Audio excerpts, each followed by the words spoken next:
Well, it's an event that's created a lot of buzz among local churches and Christian groups. The largest public satanic ceremony in history happening right here in Detroit.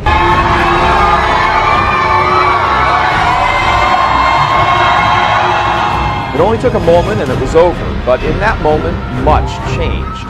In a warehouse near the river in downtown Detroit, on the eve of the Feast of St. Anne, patroness of Detroit, a statue to the demon Baphomet was unveiled.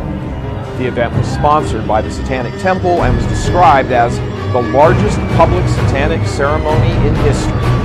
Whether that claim is true or not, hundreds of people turned out for the event, first being directed by email to a decoy location, a deserted bank in a seedy Detroit neighborhood, where they were given driving instructions to the real location. That location was this warehouse near the Detroit River. Within moments of the sheet coming off the statue, unsurprisingly, acts of sexual perversion and debauchery involving lesbians and gay men began on the statue. All of this, of course, centers around sexuality and sensuality and the unbridled expression of each. There was much evidence on the part of participants of their support for sodomy and so-called free love. Many of the participants, including the actual leaders of the Satanic Temple, insist this demonic stuff is nothing but a symbolic way of expressing their desire to throw off the shackles of Catholicism's moral yoke, the other of one diametrically opposed.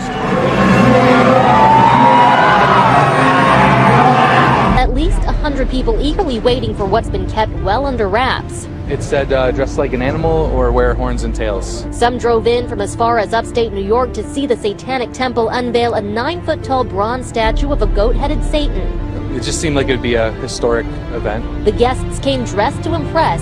Each paid at least $25 for a ticket.